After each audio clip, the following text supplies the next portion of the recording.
Il y avait dans une ville un palais merveilleux. Enfin, il semblait merveilleux. En tout cas, à l'extérieur, les murs étaient beaux, des jardins, des arbres. Mais finalement, qu'y avait-il dans le palais? Et tout autour, les gens simples, les paysans. Enfin bref, les gens de la rue, quoi, de la vie, de tous les jours. De temps en temps, s'arrêtaient et disaient « Eh bien, qu'est-ce qu'il doit y avoir dedans? Oh là là, si seulement on avait la chance de pouvoir y entrer. Ce palais doit receler des trésors merveilleux, splendides. Mais hélas. » Puis un beau jour, un ministre s'est penché et puis, par une des fenêtres du palais, il a vu ces gens qui s'arrêtaient. Et il avait l'impression que si seulement on pouvait leur permettre de venir une fois visiter. Alors il est allé voir le roi. « Oh, mon cher ministre, est-ce qu'il y a quelque chose qui peut te faire plaisir aujourd'hui? Sire, oui, vous savez, votre royaume est composé de toutes sortes de gens. Oui, bien sûr, et quelle est ta demande? Et dans votre royaume, il y a des philosophes, des médecins, des astronomes, mais il y a aussi des paysans. Oui, bien sûr, bien sûr. D'ailleurs, je ne fais aucune différence avec mes sujets. Certes, certains occupent une place importante, c'est vrai, mais finalement, chacun participe, au fond, à l'élaboration du royaume et à sa construction. Oui, mais certains connaissent votre palais et d'autres, malheureusement, n'en connaissent que les murs.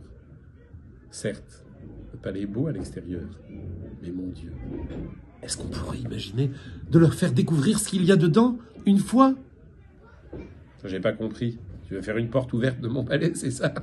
Oh, on peut pas dire ça comme ça, mais leur montrer que, certes, le palais est beau, mais dedans, les tapisseries, les murs, les lustres,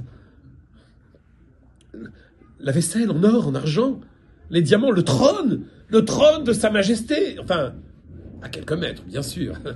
Il n'oserait pas... Oui, c'est intéressant ce que tu dis. Et qu'est-ce que ça permettra? Eh bien, ça permettra d'unifier le peuple. Que tout le monde puisse proclamer son amour pour vous, sire. Car là, pour l'instant, ceux qui vous connaissent, les conseillers, les ministres, bien sûr, mais les autres, bien sûr, ils disent « Vive le roi !» Mais en leur montrant un petit peu votre intimité, votre royaume, peut-être que l'amour serait décuplé. D'accord, je te permets de le faire. Et c'est ainsi que le palais du roi ouvrit ses portes. Et là, on entendait quelques bruits à l'extérieur. C'étaient les voix du peuple qui disaient « Mais il se passe quelque chose !» Écoutez les voix. Vous voyez? Eh bien, bonnes gens, venez entrer dans le palais du roi. Et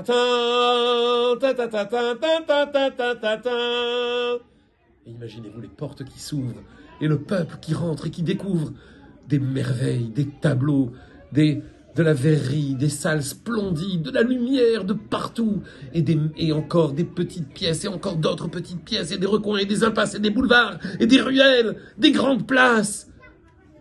Extraordinaire. Quoi? Il y a tout ça dans le palais, on ne le savait pas?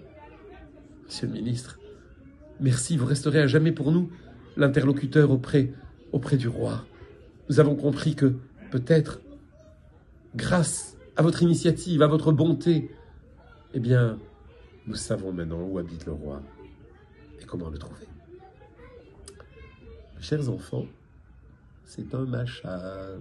Le palais, c'est la Torah. Belle, certes, mais... Qui va faire découvrir ce qu'il y a vraiment comme profondeur à l'intérieur? Alors c'est vrai, des gens très savants, de grands talmidei chachamim, mais malheureusement qui restaient à la yeshiva et qui ne diffusaient pas l'enseignement à l'extérieur. Bien sûr, ils étudiaient, c'est des ministres, c'est vrai. Mais un beau jour, parmi eux, celui qui s'appelait le Baal Shem Tov, le maître du bon nom, le Baal Shem Tov, amoureux du peuple d'Israël, amoureux de Dieu, le Baal Shem Tov décide d'agir. Et il se dit, non, il ne faut pas seulement aimer le palais du roi, mais découvrir ce qu'il y a à l'intérieur du palais. On va parler de tous les enseignements qui se trouvent dans la Torah, de tous ces enseignements qui nourrissent le peuple d'Israël, le monde, sans lesquels on ne peut vivre. La Kabbalah. Oui, il n'y a plus de secret pour le peuple. Chez Yafut, Soum, Yanot, Routsa.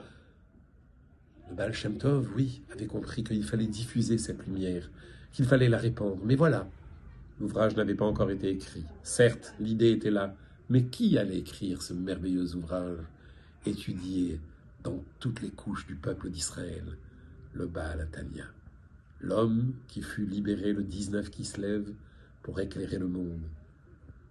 Et aujourd'hui, mes enfants, il n'existe pas un seul endroit de la planète, je dirais même peut-être sur la Lune, c'est possible, ou en tout cas dans l'espace, ou dans toute bibliothèque, je dirais même sac de voyage, se trouve un livre du Tanya.